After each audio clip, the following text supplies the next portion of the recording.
নমস্কাৰ বন্ধু বান্ধৱীসকল, আজিৰ এটা নতুন ভিডিঅ'লৈ তোমালোকক স্বাগতম জনাইছোঁ। আজি আমি আলোচনা কৰিম 20টা অতি মহত্বপূৰ্ণ মহৎ লোকৰ বাণী, যিকেইটা মহৎ লোকৰ বাণী তোমালোকে শুনিলে নিজৰ জীৱনৰ লক্ষ্যত সহজভাৱে উপনীত হ'ব পাৰিবা। তেন্তে ব'লা পলম নকৰাকৈ আজিৰ ভিডিঅ'টোক আৰম্ভ কৰোঁ। আজিৰ প্ৰথম মহৎ লোকৰ বাণীটো হৈছে, শক্তিশালী হোৱা কিন্তু অহংকাৰী নহ'বা, দয়ালু হোৱা কিন্তু দুৰ্বল নহ'বা, কাৰণ অহংকাৰ আৰু দুৰ্বলতাই হ'ল ধ্বংসৰ মূল কাৰণ। এই মহান বাণীটোৰ কথক হ'ল চাণক্য। দ্বিতীয় বাণীটো হৈছে, সপোন সেইটো নহয় যিটো টোপনিতে দেখে, সপোন হ'ল সেইটো যি সপোনৰ পূৰণৰ বাবে টোপনি নাহে। এই মহান বাণীটিৰ কথক হ'ল APJ আব্দুল কালাম। আজি 3 নম্বৰ বাণীটো হৈছে, জীৱনত যদি আমি ভাল কথা ভাবোঁ তেনেহ'লে আমাৰ জীৱনত ভালেই হয়, সেইদৰে বেয়া কথা চিন্তা কৰিলে বেয়াই হয়। এই মহান বাণীটিৰ কথক হৈছে গৌতম বুদ্ধ। 4 নম্বৰ বাণীটো হৈছে, মূৰ্খ লোকৰ কাৰণে সমাজ নষ্ট নহয়, সমাজ নষ্ট হয় শিক্ষিত লোকৰ মূৰ্খ স্বভাৱৰ কাৰণে।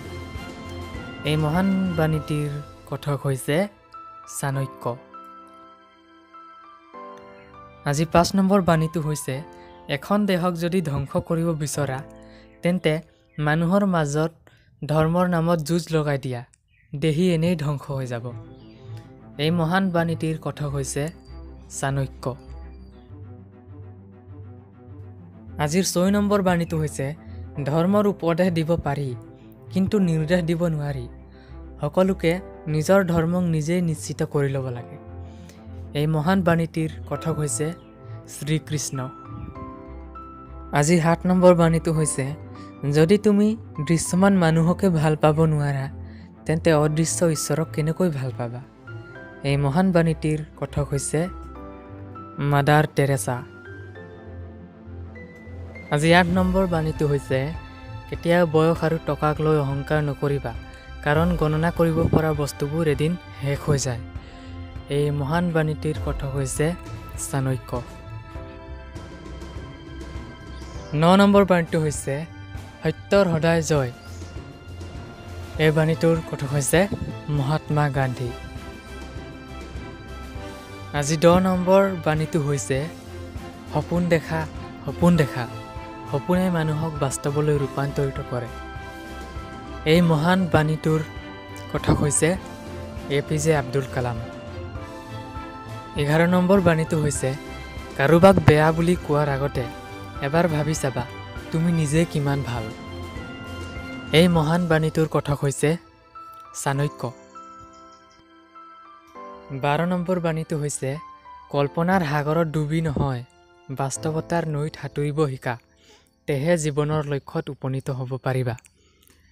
এই মহান বাণীটিৰ কথক হৈছে APJ আব্দুল কালাম। 13 নম্বৰ বাণীটো হৈছে, জীৱনত কিবা এটা উন্নতি কৰিবলৈ হ'লে জ্ঞানীৰ লগত ঘূৰিবা, মূৰ্খৰ লগত নহয়।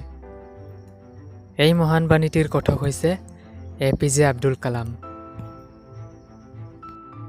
14 নম্বৰ বাণীটো হৈছে, ধৈৰ্য দুৰ্বলতাৰ প্ৰতীক নহয়, দুৰ্বলতাৰ প্ৰতীক হ'ল খং, ধৈৰ্য হ'ল শক্তিৰ প্ৰতীক। এই মহান বাণীটিৰ কথক হৈছে APJ আব্দুল কালাম।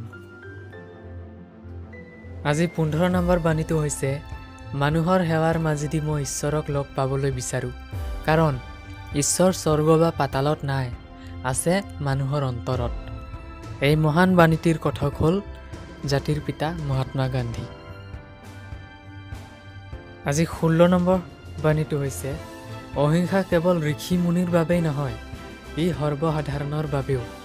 অহিংসা মানৱীয় ধৰ্ম আৰু হিংসা হৈছে পশুৰ ধৰ্ম। এই মহান বাণীটিৰ কথক হৈছে মহাত্মা গান্ধী। 17 নম্বৰ বাণীটো হৈছে, মই একেৰাহে কেইবাদিনো উপবাসে থাকিব পাৰোঁ, কিন্তু ভগৱানক প্ৰাৰ্থনা নকৰাকৈ এদিনো থাকিব নোৱাৰোঁ। এই মহান বাণীটিৰ কথক হৈছে মহাত্মা গান্ধী। 18 নম্বৰ বাণীটো হৈছে, দুৰ্বলতাক কেতিয়াও ঠাই নিদিবা আৰু ইয়াক বাঢ়িবলৈও নিদিবা। এই মহান বাণীটিৰ কথক হৈছে স্বামী বিবেকানন্দ। 19 নম্বৰ বাণীটো হৈছে যি সত্য তাক নিৰ্ভয়ে সমাজৰ আগত কোৱা, এদিন নহয় এদিন সমাজে স্বীকাৰ কৰিবই। এই মহান বাণীটিৰ কথক হৈছে স্বামী বিবেকানন্দ। আজি 20 নম্বৰ আৰু অন্তিম বাণীটো হৈছে ভাল পোৱাৰ আনন্দ থাকে অলপ সময়, কিন্তু বেদনা থাকে গোটেই জীৱন। এই মহান বাণীটিৰ কথক হৈছে ৰবীন্দ্ৰনাথ ঠাকুৰ। তেন্তে বন্ধু বান্ধৱীসকল, আজি ভিডিঅ'টো ইমানেই।